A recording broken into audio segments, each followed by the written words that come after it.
is just as liquid as cash to help you scale your cattle operation when you needed to buy cattle at those quick moments. But it was also something that didn't sacrifice growth. Even though you were using the capital, it was still growing in value. Although it was growing in value, it was still growing tax deferred. It sounds kind of like a Roth IRA, but it also sounds like you're kind of borrowing against a Roth IRA. When I found this thing, it wasn't a Roth IRA. In fact, when I heard the name of this tool, I thought it was a scam. I literally thought it was the dumbest thing that I have ever heard of. So much, in fact, that I read about it a little bit and pushed it off for a few years. But then I was introduced to this guy who was able to answer all my questions.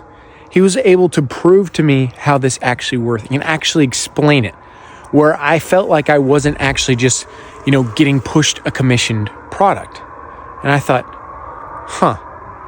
maybe I'll do a little bit more research. So that's what I did. And in fact, to this day, I read probably 8 to 9, maybe 10 books on this exact topic.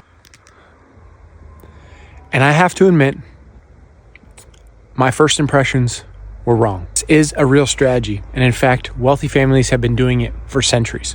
Even the Rockefellers. Yeah, the family that struck it rich with oil, the big monopoly game. They have utilized not only concepts similar to this, but paired it with trust to build a personal family bank. And their family will never have to worry about needing capital. People are already doing it. And I have firsthand contacts of people I know who are already utilizing this strategy and have already began to reap the rewards. But it's not a get rich quick. It's going to take proper planning and execution, and you must be disciplined. But just like anything, if you are willing to have the patience, have the discipline to execute this plan, you can build yourself a family or personal bank that your family operation can run from. Whenever you need capital, you will not be forced to go and ask the bank to raise your line of credit. If you're interested in this topic, let me know in the comments. I appreciate y'all. See you in the next one. And as always, God bless.